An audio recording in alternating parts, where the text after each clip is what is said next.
Hey guys, it's Miss Elander. I'm not here today, obviously, but I need you to get your stuff together and get working today. Be good to the sub, and I'm going to quickly go over just some terms that you're going to practice today as you read through a nice little article and answer some questions. So don't worry about the vocabulary. We'll come back to that next class. We'll just do 2 days worth of words in 1 day. Instead, we're going to start talking about what rhetorical strategies are. So as we talked about last class, just to refresh, when we're building an argument, people do so in 3 ways. We talk about credibility, why we should trust people, the emotions they hit on, so whether they make us happy, sad, angry, righteously angry, lonely, etc., or the logic they use to help prove their argument. But you're not allowed to actually use those terms. So instead, we talk about different strategies that authors use to build credibility, to help us have feelings, and to prove their point with logic. Instead of using ethos, pathos, or logos, today we're going to talk about some rhetorical strategies that do this in our writing, so that when we're reading other people's essays and articles, we can understand actually what strategy they're using to help build credibility, what strategies they're using to help us feel things and to support a logical argument. You will have a worksheet that looks like this, little handout that our substitute should have given to us. On there, I want you to fill out these terms so that you have a clear chart of what they are and the way they are used. So go ahead and get that out if you haven't already. Our first word is juxtaposition. A juxtaposition is when we have two things close together that are contrasting, meaning that they're opposites. So when we're thinking about this, we often think of things like the yin and the yang sign, or different photos where we have dark and light. Let me pull up an example. All right, so let's look at this picture right here, where we have the dark side of this tree over here right next to the light side. Because these two things are totally opposites, a dead tree and an alive tree pushed together in one frame with a dark sky and a light sky, this is juxtaposition. The dead tree looks so dramatic because it's next to the bright light tree and the bright sky. This is juxtaposition. We use juxtaposition to build drama.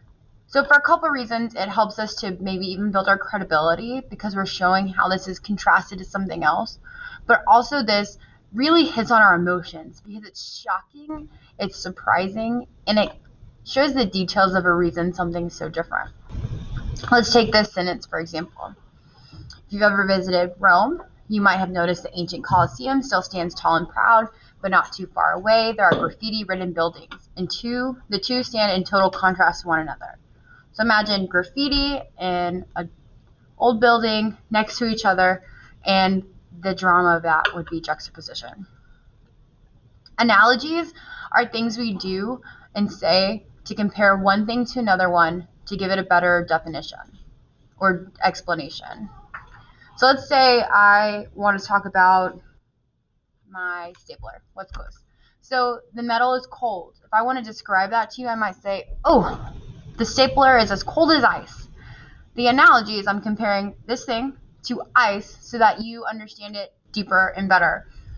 Although that's silly, we use analogies a lot to break down really complicated things into simple, understandable problems.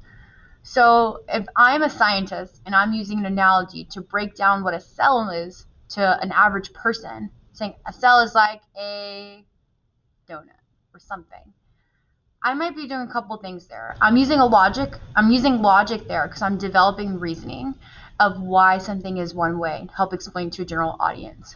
But also, I'm building credibility because I'm taking something really complicated and I'm breaking it down to bite-sized pieces, showing you that I have the ability to take hard things and make them digestible, understandable at an easy level.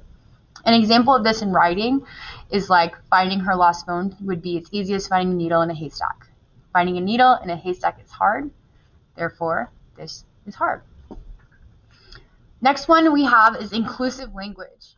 Inclusive language is when a speaker uses language that brings the audience into their text by using words like we or all of us, and avoids using phrases or ideas that alienate the audience or keeps the audience from accepting the the ideas. Inclusive language avoids things that could be prejudice or demeaning, but more importantly, they're bringing the audience in to the discussion. When I say, as a class, we should do this, that is a way of using inclusive language instead of my classroom, my rules. Any kind of advertisement that says like together we can are going to be are great examples of inclusive language. The next one is a counter argument. Oh, forgive me. Inclusive language is a way that we help build rapport with our reader. We build trust, right? Because we're including them in our decisions. So using inclusive language is a great way to build credibility in our writing. We're talking about counter arguments, just like in persuasive essays. Looking at a counter argument and understanding what someone else might believe and what problems they might have with our idea or theory is an important way to help us build credibility, because it's showing that we understand the complex nature of the problems. So, in simple words, a counter argument is the reason someone might disagree with us, why they might have a different argument than what we have. By addressing a counter argument in writing, in our rhetorical speeches, essays, etc., we are developing this credibility by showing that we know how to address what people disagree with us as. The other part of this that's really important is when we have a counter argument, it's helping us to build our own argument and understand the parts that other people get wrong. It might sound like I'm rambling, but it's really important because if we address the problem, it helps us form a logical argument later, most of the time. If this is the problems people have, and I say, okay, well, I can answer each one of those points, I'm starting to address problems in a logical development. An example here is Jackson really wants a dog and believes that the dog will make him more responsible. However, his sister is allergic to him, and it would make her sick.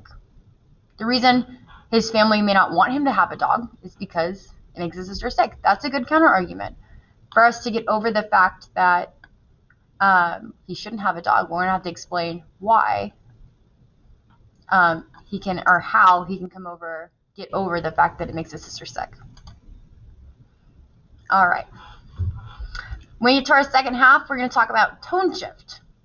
Tone, if you remember, is just the emotions connected to the style a person talks.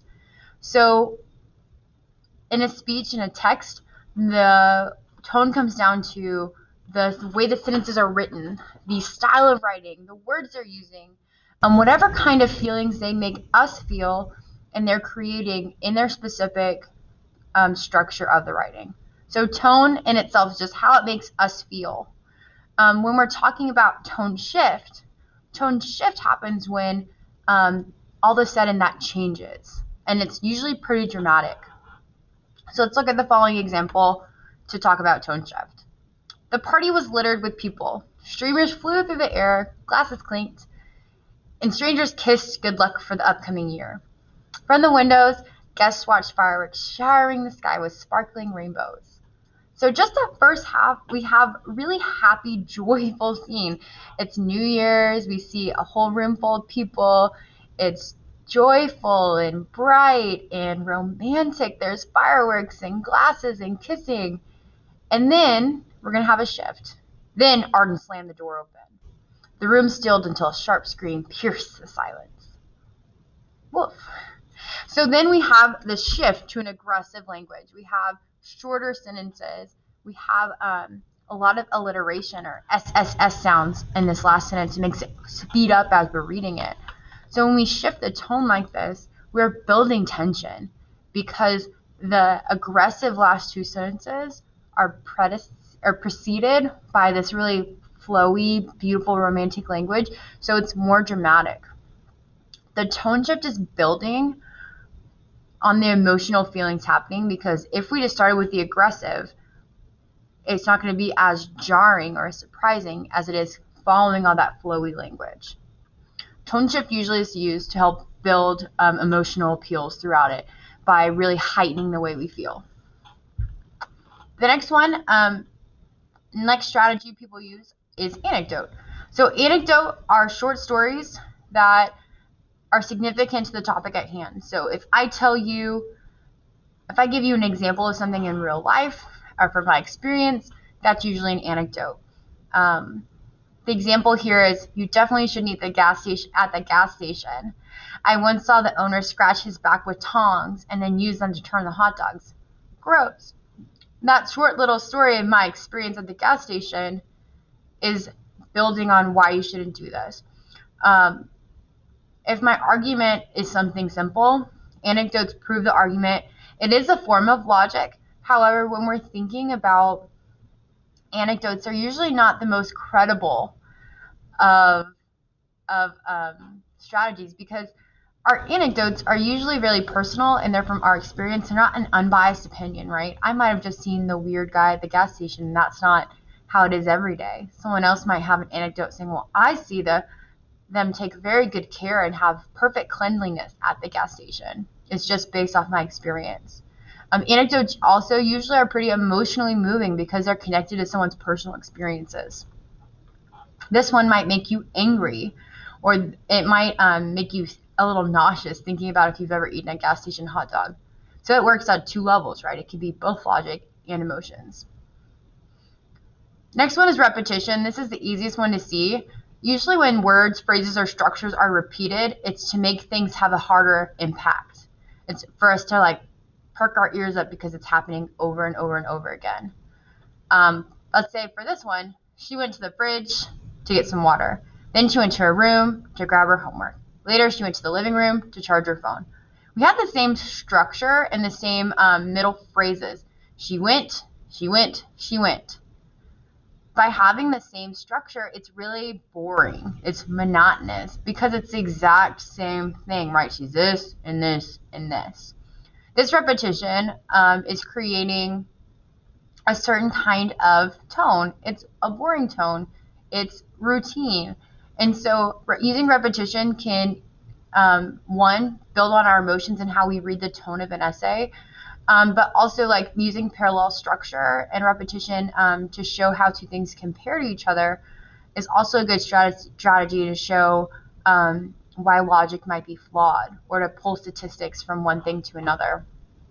So repetition can also be one, like anecdotes, that has both an emotional appeal and a logical appeal.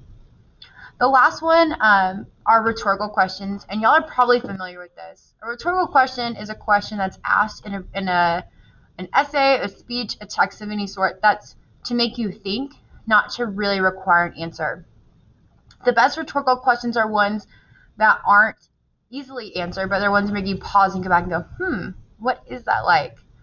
So instead of like, have you been to school, which is like most of the rhetorical questions I read are, maybe we think about like, why do we have to go to school all day? In the end, who really is benefiting from an educated society? That might send you into an existential crisis. Like, I don't need to be educated. One, yes, you do. You need to be educated. But thinking about like, wow, that makes me question what's important, and should I be aware of what's going on in the world around me? Rhetorical questions do a really good job of connecting to the reader and making them have an emotional response, because it's making them question something themselves. So these are just some strategies you can use. And as I've told you before, like, I don't want you saying ethos, pathos, or logos, but I could talk about the author uses a juxtaposition here to help us feel this way, instead of saying they use emotion. They could say the author uses inclusive language in the opening paragraph to build credibility and trust the audience, so that they feel like they have a stake in this problem. So today in your assignment, you're going to read the article, Do We Need to Get Married by Aziz Ansari's, and you're going to go through and analyze it based off the questions. The questions are pretty straightforward.